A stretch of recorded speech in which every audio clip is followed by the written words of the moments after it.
Hello प्यारे students, आज हम लोग डिस्कस करेंगे अबाउट कंसंट्रेशंस ऑफ सॉल्यूशंस में मोलरिटी एंड वोलेटिलिटी। तो फर्स्ट हम लोग आते हैं मोलरिटी में। मोलरिटी मोलरिटी को कैपिटल एम से एक्सप्रेस किया जाता है और ये रिप्रेजेंट करता है 1 लीटर सॉल्यूशन में कितने मोल सॉल्यूट के प्रेजेंट है। इसी सॉल्यूशन में मान लिया जाए यह एक सॉल्यूशन है। इस सॉल्यूशन के 1 लीटर में, सपोज ये 1 लीटर वॉल्यूम है, तो 1 लीटर वॉल्यूम ऑफ सॉल्यूशन में कितने number of mole of solute dissolved हैं, आप इसी को क्या बोलते हैं? It is called as molarity of solution.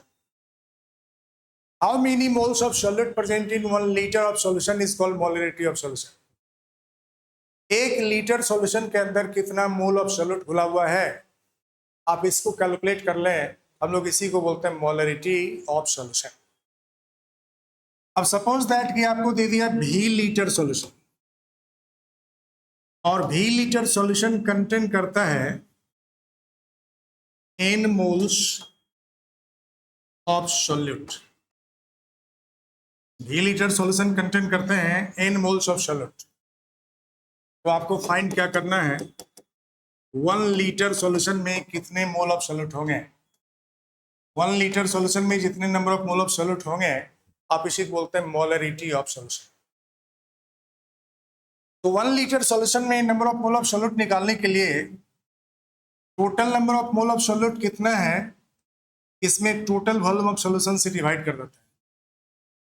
But volume of solution यहाँ लीटर में रहना चाहिए। Total number of mole of solute in the solution by total volume of the solution. जब इसका रेशियो निकालते हैं तो कैलकुलेट हो जाता है 1 लीटर सॉल्यूशन में कितने number of mole of solute हैं, आप इसी को बोलते हैं मोलरिटी ऑफ सॉल्यूशन। तो n यहाँ पर जो है ये number of moles of solute के लिए है। ये number of moles of solute को रिप्रेजेंट कर रहा है। और भी एल जो लिखे हैं ये वॉल्यूम ऑफ सॉल्यूशन होगा, इसमें होगा लीटर में। वॉल्यूम ऑफ सॉल्यूशन लीटर में पुट अप करेंगे। जब कभी आपको मोल ऑफ सॉल्यूट ना देके मास ऑफ सॉल्यूट दे दिया जाए, मोल ऑफ सॉल्यूट नहीं देके आपको मास ऑफ सॉल्यूट ग्राम में या किलोग्राम में दे दिया जाए और वॉल्यूम ऑफ सॉल्यूशन लीटर में नहीं देके मिलीलीटर में, सीसी में, क्यूबिक सेंटीमीटर में दे दिया जाए, तो मोलरिटी निकालने के लिए हम लोग क्या करें? क्योंकि मोलरिटी निकालने के लिए आप फॉर्मूला जान गए हैं, number of mole of solute बटे volume of solution in litre होता है। और मोल ऑफ सॉल्यूट निकालने के लिए आप जानते हैं मास ऑफ सॉल्यूट बटे मोलर मास ऑफ सॉल्यूट होता है। Mole of solute equal to mass of solute by molar mass of solute.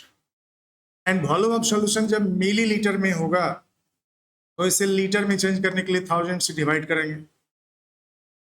यानी कि मोलरिटी ऑफ सॉल्यूशन जो कैलकुलेट होंगे यह W/m into 1000 by volume of solution in millilitre के equal हो जाएगा।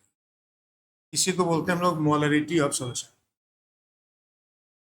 जहां पर W मास ऑफ सॉल्यूट को रिप्रेजेंट कर रहा है और M molar mass of solute को रिप्रेजेंट कर रहा है। W यहां पर क्या है? मास ऑफ सॉल्यूट। और ये मास ऑफ सॉल्यूट किस में रहेगा? ग्राम में। जबकि स्मॉल m जो है ये मोलर मास ऑफ सॉल्यूट के लिए है। मोलर मास ऑफ सॉल्यूट आप फॉर्मूला से कैलकुलेट कर सकते हैं। यदि मॉलिक्यूलर फॉर्म में कोई सब्सटेंस है, हम लोग मोलर मास निकालने के लिए उसके मॉलिक्यूलर मास के बराबर बताते हैं। और यदि आयंस वाले कंपाउंड हैं तो फॉर्मूला मास ही मोलर मास के इक्वल हो जाता है। तो molar mass of solute M से और मास ऑफ सॉल्यूट को W से रिप्रेजेंट करते हैं। ये मास ऑफ सॉल्यूट ग्राम में रहना चाहिए। मोलर मास ऑफ सॉल्यूट ग्राम पर मोल होता है, ये ग्राम पर मोल होता है। तो VmL जो है यहाँ पर ये क्या है? यही आपको वॉल्यूम है सॉल्यूशन का। सॉल्यूशन का वॉल्यूम है किसमें? मिलीलीटर में होना चाहिए। तो आपको मोलरिटी फाइंड हो जाएगा। कैपिटल एम यहाँ पर मोलरिटी को रिप्रेजेंट करने के लिए यूज किए जाते हैं।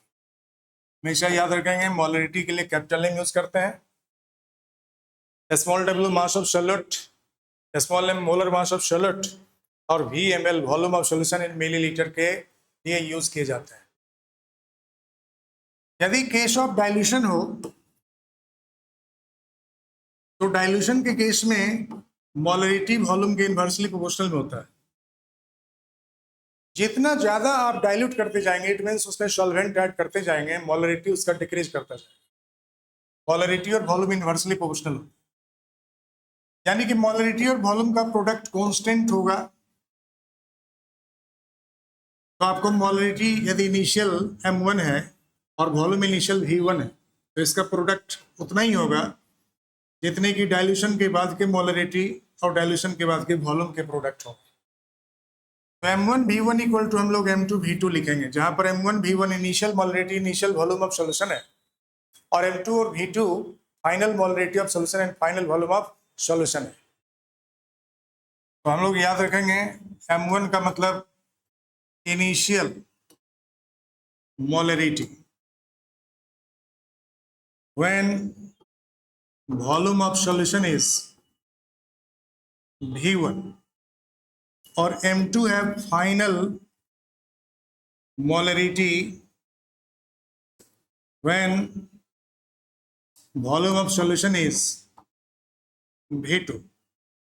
तो डाइल्यूशन के बाद का वॉल्यूम और डाइल्यूशन के पहले का वॉल्यूम, डाइल्यूशन के बाद का वॉल्यूम v2 है, डाइल्यूशन के पहले का वॉल्यूम v1 है। इनिशियल मोलरिटी m1 है before dilution, after dilution molarity कितना हो जाएगा m2 हो जाएगा। पूछा जाए कि कितना वॉल्यूम सॉल्वेंट का ऐड किया गया फाइनल मोलरिटी m2 होने के लिए, तो इनिशियल वॉल्यूम यदि v1 है और बाद का वॉल्यूम यदि v2 हो गया तो आप v2 वॉल्यूम में इनिशियल वॉल्यूम को माइनस कर दीजिए, तो जो डिफरेंस निकलेगा डेल्टा v, कितना वॉल्यूम सॉल्वेंट का हम लोग ऐड करते हैं to change the molarity of the solution. Molarity of solution को चेंज करने के लिए कितना वॉल्यूम सॉल्वेंट का ऐड किया गया, तो volume of solvent added to change the molarity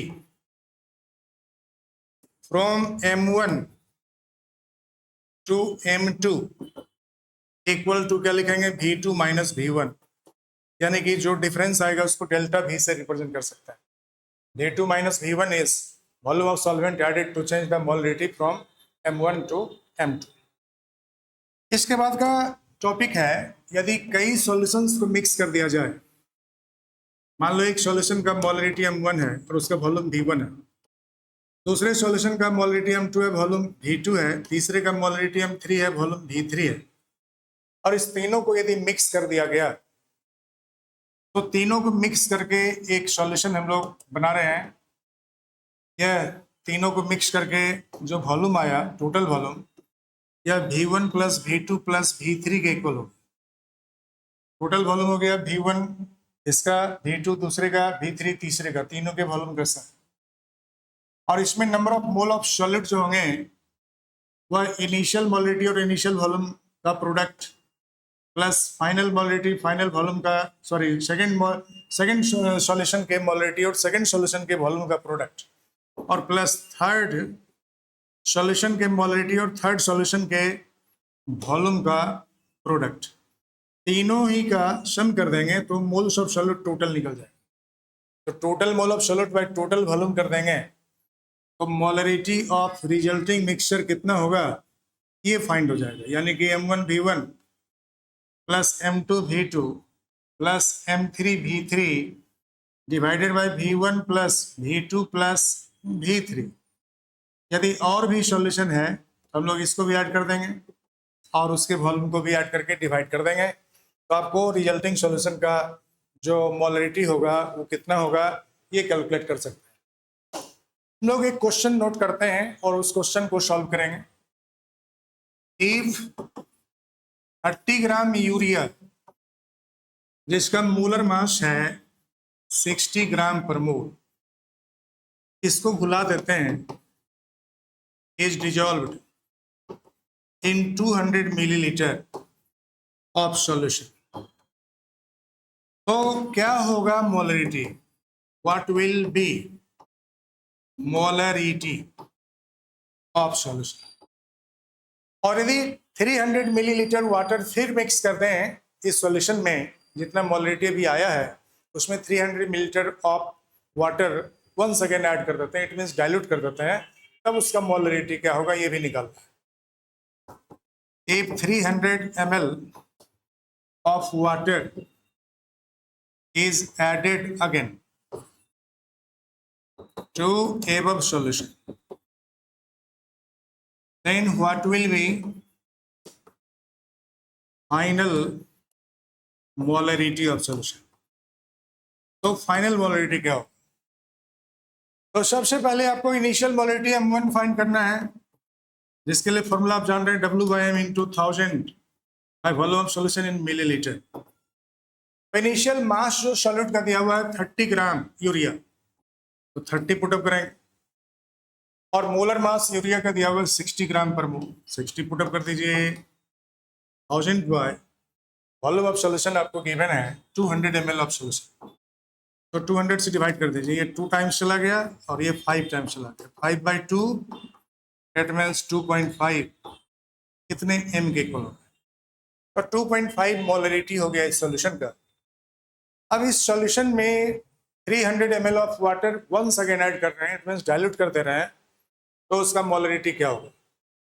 आप जानते हैं इनिशियल मोलरिटी इनिशियल वॉल्यूम का प्रोडक्ट फाइनल मोलरिटी और फाइनल वॉल्यूम के प्रोडक्ट के इक्वल होगा। तो इनिशियल मोलरिटी आपको जो दिया हुआ है वह 2.5 m कैलकुलेट किए हैं, और इनिशियल वॉल्यूम आपको दिया हुआ है 200 ml। फाइनल मोलरिटी पूछ रहा है क्या होगा? फाइनल वॉल्यूम कितना होगा? 200 मिलीलीटर पहले ही था और 300 ml बाद में ऐड कर दिया, तो 200 प्लस 300 मिलीलीटर यानी कि टोटल वॉल्यूम हो गया 500 मिलीलीटर। तो final molarity will be 2.5 into 200 and divided by 300 plus 200 it means 500, 2 0 cut गया, 2.5 से ये 2 टाइम्स और 2 से ये 2 1 टाइम्स, मतलब फाइनल मोलरिटी 1 m के इक्वल होती है। इस तरह से आप मोलरिटी ऑफ सॉल्यूशन फाइंड कर सकते हैं। जब डाइल्यूशन का केस होगा तो मोलरिटी कितना होगा ये भी निकाल सकते हैं। एक बार एक क्वेश्चन पूछा गया था नीट एग्जामिनेशन में कि 30 ग्राम यूरिया के बदले मान लो number of molecule of urea दे दिया, और मॉलिक्यूल ऑफ यूरिया दे दिया 3.01 into 10 to the power 22 molecules. इसी तरह का क्वेश्चन था, इतने मॉलिक्यूल ऑफ यूरिया खुले हुए हैं, यूरिया इज डिजॉल्व्ड, इतना मॉलिक्यूल यूरिया का डिजॉल्व है इन 100 ml ऑफ सॉल्यूशन, इतना मॉलिक्यूल यूरिया का डिजॉल्व है 100 millilitre of solution. Find molarity, तो मोलरिटी को फाइंड करना है, मोलरिटी क्या होगा ये निकालना, what will be molarity of solution. तो मोलरिटी निकालने के लिए आप जानते हैं number of mole bye volume of solution in litre. तो मोल निकालने के लिए आपको यहाँ मास नहीं दिया हुआ, यहाँ पर मॉलिक्यूल का नंबर दिया हुआ, और जब number of molecule of urea दिया हुआ है, नंबर ऑफ मॉलिक्यूल को मोल में चेंज करने के लिए टोटल नंबर ऑफ मॉलिक्यूल में आप एवोगाड्रो नंबर से डिवाइड करते हैं। तो मोल निकालने के लिए आप number of molecule by Avogadro number कर देंगे, और वॉल्यूम ऑफ सॉल्यूशन यदि मिलीलीटर में दिया हुआ है तो मिलीलीटर में 1000 से डिवाइड कर दीजिए, यानी कि फॉर्मूला बन गया आपको number of molecule given by Avogadro number और into 1000 by volume of solution in millilitre, यानी कि नंबर ऑफ मॉलिक्यूल जब आपको दिया हुआ है क्वेश्चन में 3.01 इंटू 10 टू द पावर 22, और एवोगाड्रो नंबर का वैल्यू होता है 6.02 इंटू 10 टू द पावर 23 और into 1000 by volume of solution दिया हुआ 100 ml, तो हम लोग 100 से इसको कैंसिल कीजिए 10 टाइम्स, 3.01 से ये 2 टाइम्स, और 10 टू द पावर 22 है और ये 10 टू द पावर 23 है, मतलब आपको यहाँ 10 बच जाएगा। तो इस तरह से ये 10 और ये 10 कैंसिल हो गया, 1/2 मतलब 0.5 m के इक्वल हो गया। इस सॉल्यूशन का मोलरिटी 0.m के इक्वल इस तरह से हम लोग कैलकुलेट कर लेते हैं। नेक्स्ट टॉपिक में हम लोग आएंगे और यह टॉपिक होगा molality of solution. Molality of solution, molality को स्मॉल m से रिप्रेजेंट करते हैं, याद रखें। मोलैलिटी ऑफ सॉल्यूशन का मतलब होता है how many mole of solid present in 1 kilogram of solvent. 1 kilogram solvent में कितना मोल सॉलिड का घुला हुआ है, जब आप ये कैलकुलेट करेंगे तो ये कहलाता है molality of solution. How many mole of solid present in 1 kilogram of solvent. 1 kilogram of solvent का मतलब 1000 gram of solvent. 1000 gram solvent में कितना number of mole of solid dissolved हैं इसी सॉल्यूशन में, हम लोग इसी को क्या बोलते हैं, this is called as molality of solution. Molality का मतलब हो गया number of moles of solute dissolved in 1000 gram solvent. This is called what? It is called as molality of solution. 1000 gram solvent का मतलब 1 kg सॉल्वेंट। 1 kg सॉल्वेंट में भी कह सकते हैं कितना नंबर ऑफ मोल, या 1000 ग्राम सॉल्वेंट में भी कह सकते हैं कितने नंबर ऑफ मोल। हम लोग इसी को डिफाइन कर सकते हैं, number of moles of solute in 1 kilogram solvent is called what? It is called as molality. इसको मोलैलिटी बोलते हैं। तो मोलैलिटी फाइंड करने के लिए हम लोग क्या करें, मान लो W किलोग्राम सॉल्वेंट का कंटेन करता है n moles of solute. W kilogram solvent में मोल ऑफ सॉल्यूट प्रेजेंट है, तो 1 किलोग्राम में कितने कंटेंट होंगे, N/W मोल ऑफ सॉल्यूट, यानी कि मोलैलिटी फाइंड हो गया N/W इन किलोग्राम होना चाहिए। मोल of solute by mass of solvent, total mole of solute कितना है सॉल्यूशन में और टोटल मास ऑफ सॉल्वेंट कितना है, दोनों का रेशियो निकाल देंगे तो number of mole of solute in 1 kg solvent calculate हो जाएगा। इसी को हम लोग बोलते हैं molality of solution. Alternative formula, जब आपको सॉल्यूट का मास दिया हुआ रहे तो आप मोलैलिटी निकालने के लिए क्या करोगे, सॉल्यूट का मास मान लेते हैं W1 है, इसमें molar mass of solute M1 से डिवाइड कर देंगे तो मोल ऑफ सॉल्यूट निकल जाएगा, और मोल ऑफ सॉल्यूट में मास ऑफ सॉल्वेंट मान लेते हैं W2 ग्राम है, ग्राम को किलोग्राम में चेंज करने के लिए 1000 से डिवाइड करते हैं। ये आपको हो गया मास ऑफ सॉल्वेंट और ये हो गया मोल ऑफ सॉल्यूट। तो मोलैलिटी का वैल्यू निकल गया मास of solute by molar mass of solute into 1000 by mass of solvent. ये सब ग्राम में रहेगा, सॉल्वेंट का मास भी ग्राम में और सॉल्यूट का मास भी ग्राम में, मोलर मास ऑफ सॉल्यूट तो ग्राम पर मोल ही होता है। हम लोग इस तरह से मोलैलिटी ऑफ सॉल्यूशन को फाइंड कर सकते हैं। जहां पर W1 जो लिखे हैं ये मास ऑफ सॉल्यूट को रिप्रेजेंट कर रहा है, M1 जो है ये मोलर मास ऑफ सॉल्यूट को रिप्रेजेंट कर रहा है, ये मोलर मास ऑफ सॉल्यूट को रिप्रेजेंट कर रहा है, और W2 जो है ये मास ऑफ सॉल्वेंट को रिप्रेजेंट कर रहा है। मास ऑफ सॉल्वेंट भी ग्राम में रहेगा और मास ऑफ सॉल्यूट भी ग्राम में रहेगा, ये याद रखें। क्वेश्चन है इससे related, if 30 gram urea is dissolved in 1000 gram solution, then find the molality of solution। 30 gram urea को 1000 ग्राम सॉल्यूशन में घुलाया गया है। 1000 ग्राम सॉल्यूशन है, सॉल्यूशन में सॉल्यूट का मास भी रहता है और सॉल्वेंट का मास भी होता है। Solution consist of solute and solvent both. तो सॉल्यूशन का मास दिया हुआ है 1000 ग्राम, इसका मतलब उसमें सॉल्यूट का मास भी है और सॉल्वेंट का मास भी है, दोनों का सम है सॉल्यूशन का मास 1000 ग्राम।